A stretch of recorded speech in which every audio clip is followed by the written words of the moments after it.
Subscribe now and press the bell icon. Never miss an update. अस्सलाम वालेकुम dear students, मैं हूं आपके साथ मोहसिन रज़ा।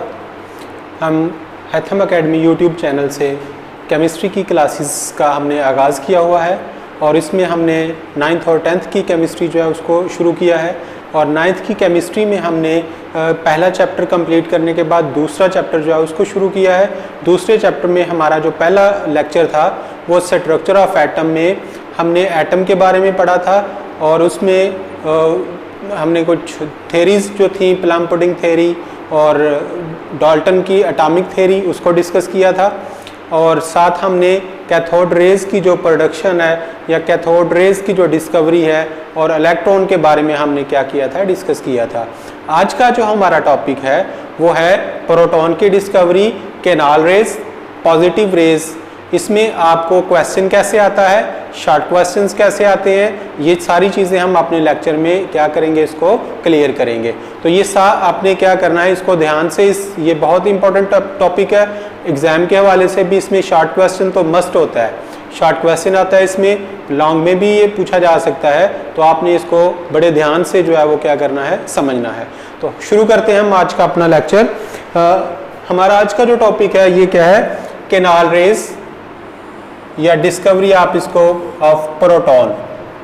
केनाल रेज़ क्या होती हैं, केनाल रेज़ क्यों कहा जाता है इनको, ये भी हम देखेंगे कि इनको पॉजिटिव रेज़ क्यों कहा जाता है, केनाल रेज़ क्यों कहते हैं।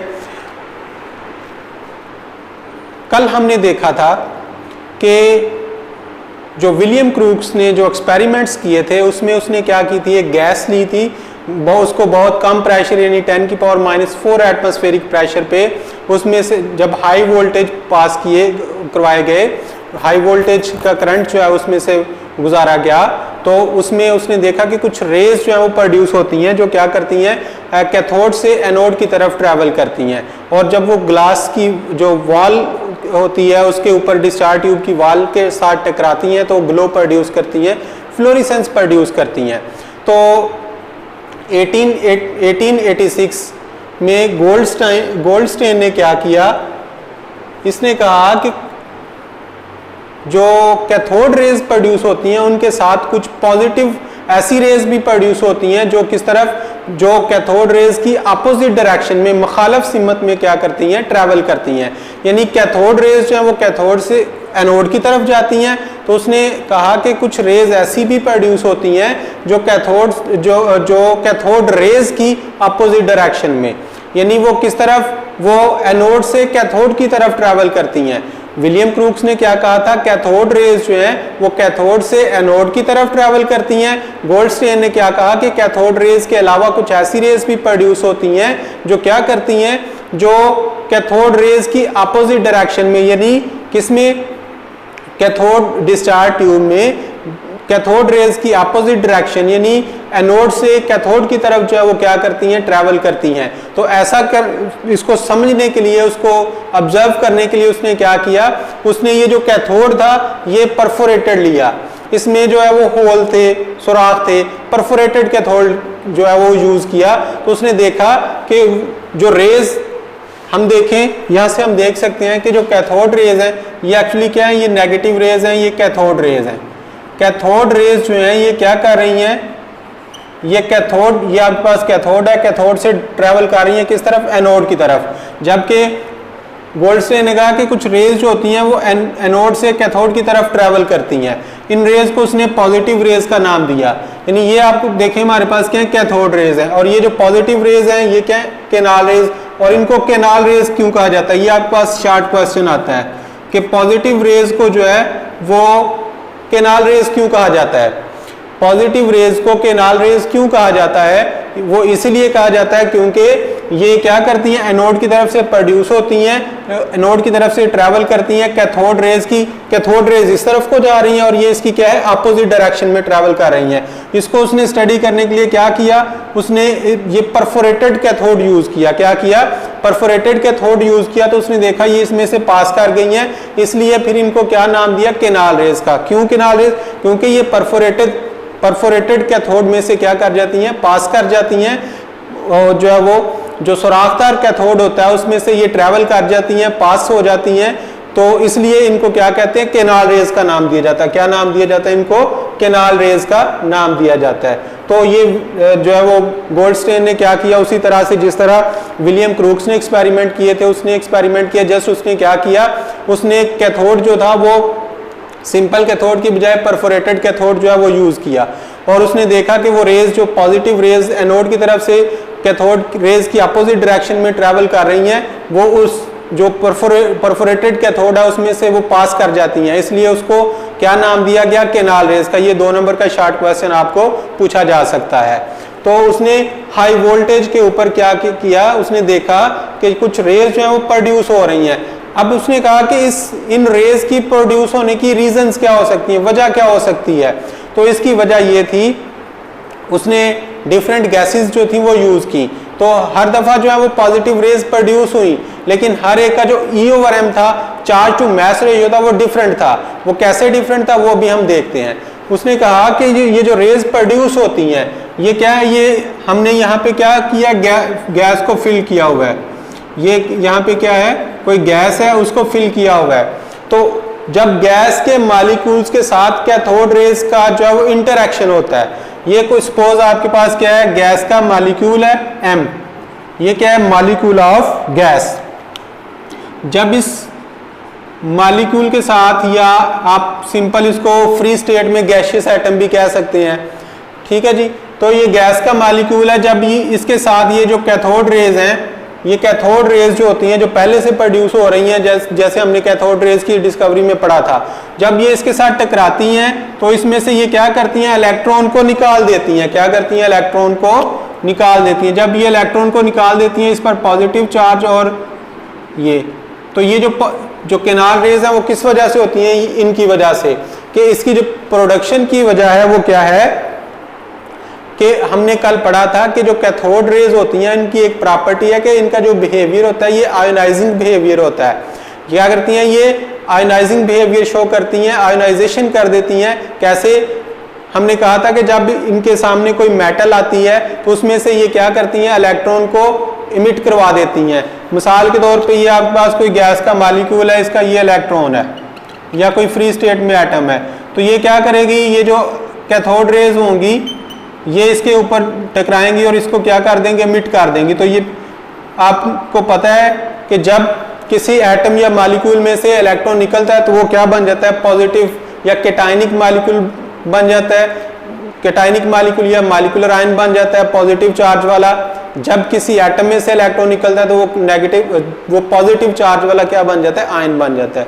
तो सिंपल ये है कि जब इलेक्ट्रॉन जो होगा वो किसी गैस के मॉलिक्यूल के ऊपर, गैस के मॉलिक्यूल के साथ टकराएगा, इंटरेक्ट करेगा, इवन या किसी मेटल के साथ भी वो इंटरेक्ट करता है तो उसमें से भी वो इलेक्ट्रॉन इमिट करता है, जैसे हमने एक्सरेज की जो प्रोडक्शन है वो देखी थी। तो यहाँ पे आपने क्या करना है, क्या कहना है कि यहाँ पे हमने मेटल की बात नहीं करनी, हमने क्या करना है, गैस के मॉलिक्यूल की बात करनी है, या एटॉमिक एटम की फ्री स्टेट में जो गैसियस एटम है उसकी बात करनी है।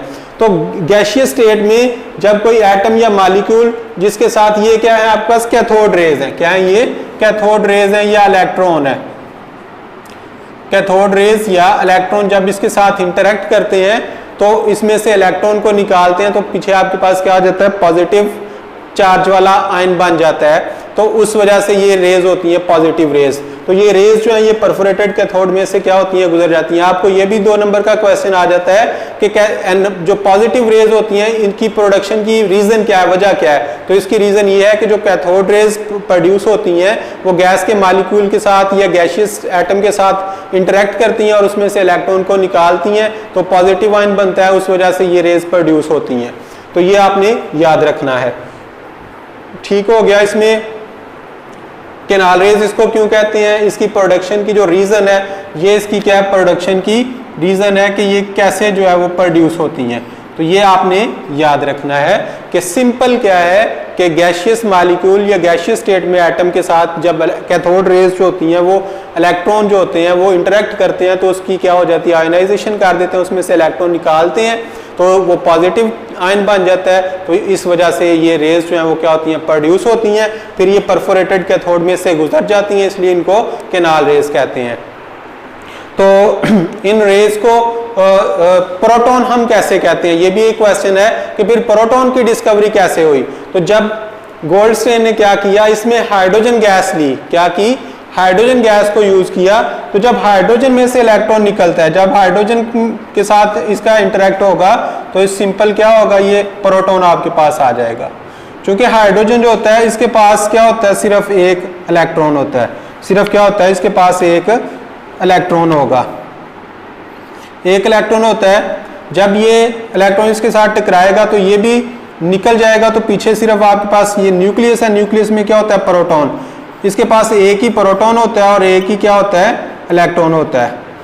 जो हाइड्रोजन का एटम है इसके पास एक ही प्रोटॉन और एक ही इलेक्ट्रॉन, जब इलेक्ट्रॉन निकल गया तो पीछे क्या बच गया, पॉजिटिव आयन बच गया। तो ये क्या है, इसको हम प्रोटॉन भी कहते हैं, क्या कहते हैं इसको, ये जो हाइड्रोजन आयन है इसको प्रोटॉन भी कहते हैं, ठीक है जी। तो इसलिए उसने देखा कि जब उसने गैशियस स्टेट में हाइड्रोजन को लिया तो जब उसका इंटरेक्शन हुआ तो उसमें से क्या प्रोड्यूस हुआ, प्रोटॉन। तो प्रोटॉन का जो नाम है ये किसने जो है वो रखा था, सजेस्ट किया था, ये रदरफोर्ड ने, ये आपने याद रखना है। रदरफोर्ड जो था, प्रोटॉन डिस्कवर किसने किया था, डिस्कवर किया था गोल्डस्टाइन ने, कब, 1886 में। और इसको नाम किसने दिया था, रदरफोर्ड ने, रदरफोर्ड ने इसका नाम रखा था प्रोटॉन, ठीक है जी। और इस पर क्या है, पॉजिटिव चार्ज है। और ये कैसे हमने देखा, ये हम प्रॉपर्टीज में देखेंगे कि प्रॉपर्टीज क्या है। सबसे पहले तो इसमें देखें कि ये कैथोड रेज इस तरफ को ट्रेवल कर रही हैं और ये इस तरफ को ट्रेवल, यानी ये स्ट्रेट लाइन पे ट्रेवल करते हैं और स्ट्रेट लाइन में ट्रेवल करते हैं। और किसके अपोजिट डायरेक्शन में, कैथोड रेज इस तरफ जा रही है, ये इस तरफ।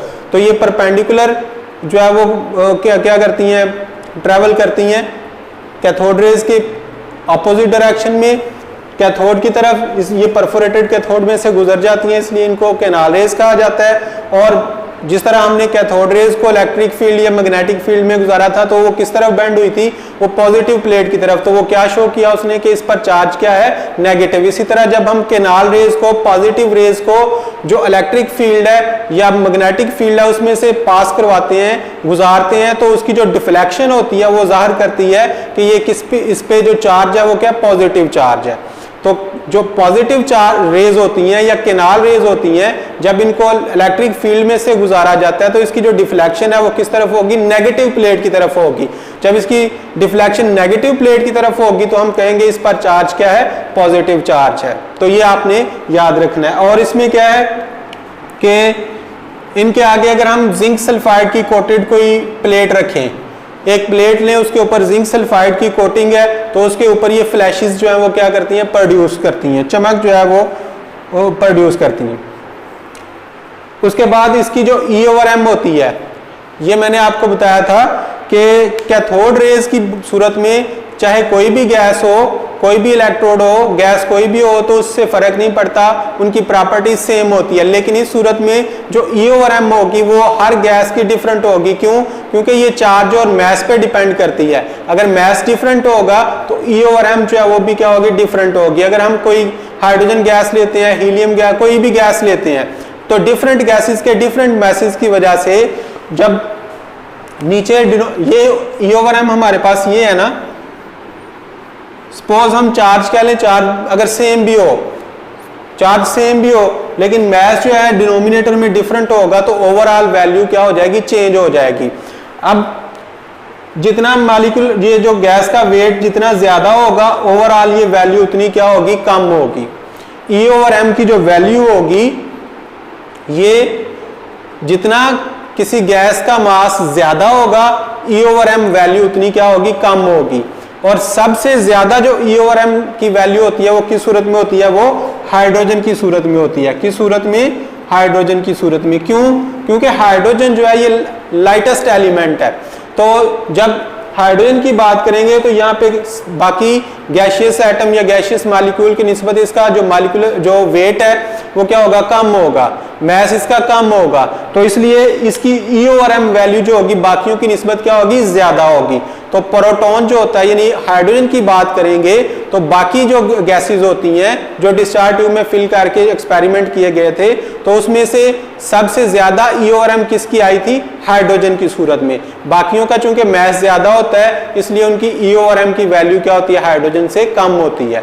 तो जिस तरह हमने कहा कि हाइड्रोजन में से जब इलेक्ट्रॉन निकलता है तो पीछे प्रोटॉन बच जाता है, तो इसका जो मैस सबसे कम है तो इसकी जो ई ओवर एम वैल्यू होगी वो सबसे ज्यादा होगी as compare to other gases. तो ये भी आपने क्या करना है, याद रखना है। अगर मैस ज्यादा होगा तो ई ओवर एम की वैल्यू कम होगी, अगर मैस कम है तो ई ओवर एम की वैल्यू ज्यादा होगी। ये चीजें आपने याद रखनी है। तो डिफरेंट गैसेस के लिए ई ओवर एम की वैल्यू क्या होगी, डिफरेंट होगी। क्यों, मैंने आपको बताया कि जो वेट होगा, जो मैस होगा हर गैस का वो एक जैसा नहीं होता, वो क्या होता है, डिफरेंट होगा। ठीक है जी। और नेक्स्ट इसमें क्या है, इसका जो मैस होता है इलेक्ट्रॉन, प्रोटॉन का जो मैस होता है वो इलेक्ट्रॉन से जो है वो 1840 टाइम्स जो होता है, 1840 टाइम्स जो है वो हैवियर होता है किससे, इलेक्ट्रॉन से। तो इसलिए ये जब न्यूक्लियस में होता है तो आगे हम जाके पढ़ेंगे, रदरफोर्ड ने जो पास्टुलेट दिए थे रदरफोर्ड एटॉमिक मॉडल में, तो उसने ये कहा था कि जो एटम का मैस होता है वो सारा जो है वो कंसंट्रेटेड या वो मरकूज होता है किसमें, सेंटर में, न्यूक्लियस में। क्योंकि न्यूक्लियस में क्या होता है, प्रोटॉन, तो प्रोटॉन का जो मैस होता है वो इलेक्ट्रॉन से ज्यादा होता है। ठीक है जी। तो ये इलेक्ट्रॉन को क्या करेंगे, अपनी तरफ ये अट्रैक्ट करता है। और फर्दर भी उसमें जो फैक्टर होते हैं इलेक्ट्रोस्टैटिक अट्रैक्शन की वजह से, तो वो हम नेक्स्ट जो है वो इसमें आप फर्स्ट ईयर की क्लासेस में जाके एटॉमिक स्ट्रक्चर में इसके बारे में पढ़ेंगे कि अट्रैक्शन के बारे में, वो जब वो इलेक्ट्रॉन क्या करता है, रिवॉल्व करता है। यहाँ पे सिर्फ आपने ये बात याद रखनी है कि जो प्रोटॉन का मैस होता है वो इलेक्ट्रॉन से 18 कुछ बुक्स में आपको 36 टाइम मिलेगा, कुछ में आपको 1840 टाइम जो है वो ज्यादा होता है एज कंपेयर टू इलेक्ट्रॉन। तो ये आपने क्या करना है, याद रखना है। सिंपल मैं आपको ये बताता हूं, इस टॉपिक में आपको जो क्वेश्चन है वो ये पूछा जा सकता है कि पॉजिटिव रेज को केनाल रेज क्यों कहते हैं। क्योंकि जो केनाल रेज होती हैं ये जब कैथोड रेज जो होती हैं, जो इलेक्ट्रॉन्स होते हैं, जब वो गैस के मॉलिक्यूल्स के साथ इंटरेक्ट करते हैं तो उसमें से इलेक्ट्रॉन निकाल देते हैं, गैस के मॉलिक्यूल में से इलेक्ट्रॉन निकाल के उसको पॉजिटिव आयन में तब्दील कर देते हैं, तो उस सूरत में ये रेज प्रोड्यूस होती हैं। तो ये जो रेज होती हैं ये कैथोड रेज की अपोजिट डायरेक्शन में मूव करती हैं, और उसने क्या किया था, परफोरेटेड कैथोड लिया था, उसमें से ये पास कर गई थी, तो इसलिए इनको केनाल रेज कहते हैं। प्रोटॉन कैसे कहते हैं, जब उसने जो डिस्चार्ज ट्यूब में फिल कौन सी गैस की थी, हाइड्रोजन, तो उस सूरत में पीछे जब उसमें से हाइड्रोजन में से इलेक्ट्रॉन निकल जाता है तो पीछे प्रोटॉन बचता है, तो ये प्रोटॉन की डिस्कवरी हम इसलिए इसको कहते हैं। फिर ये इसकी रीजन क्या है कि ये प्रोड्यूस क्यों होती हैं, ये मैंने आपको बता दिया, ये भी आपको पूछा जा सकता है। ये आपको एमसीक्यूज में पूछा जा सकता है कि इसका मैस जो होता है वो कितना हैवियर होता है इलेक्ट्रॉन से, तो ये आपने याद रखना है 1840 टाइम। इसका नाम प्रोटॉन किसने जो है वो रखा था, ये रदरफोर्ड ने सजेस्ट किया था नाम। इसको डिस्कवर किसने किया था, 1886 में गोल्डस्टाइन ने इसको क्या किया था, डिस्कवर किया था। इसकी प्रॉपर्टीज क्या है, ये स्ट्रेट लाइन में ट्रेवल करती हैं, कैथोड रेज की अपोजिट डायरेक्शन में ट्रेवल करती हैं। जब ये जिंक सल्फाइड की कोटेड प्लेट से जब उसके ऊपर फॉल करती हैं तो फ्लैशेस प्रोड्यूस होते हैं, और फिर क्या करती हैं ये परफोरेटेड कैथोड में से गुजर जाती हैं। इनकी जो डिफ्लेक्शन है क्या शो करती है, इन पे चार्ज कौन सा है, पॉजिटिव चार्ज है। ई ओवर एम जो है होती है डिफरेंट गैसेस की डिफरेंट होगी, क्योंकि ये चार्ज टू मैस रेशो होती है, मैस पे भी डिपेंड करती है। मैस अगर डिफरेंट होगा तो ई ओवर एम की वैल्यू चेंज होगी। तो इसलिए हम ये कहते हैं कि केनाल रेज जो होती हैं ये क्या करती हैं, ये गैस पे जो फील्ड गैस होती है उस पर डिपेंड करती हैं, जबकि कैथोड रेज जो है वो गैस के ऊपर डिपेंड नहीं करती, वो मैटर की नेचर के इंडिपेंडेंट होती हैं। ये चीजें आपने याद रखनी है। ये था आज का हमारा टॉपिक जो किसको कवर करता है, पॉजिटिव रेज को या प्रोटॉन की डिस्कवरी को।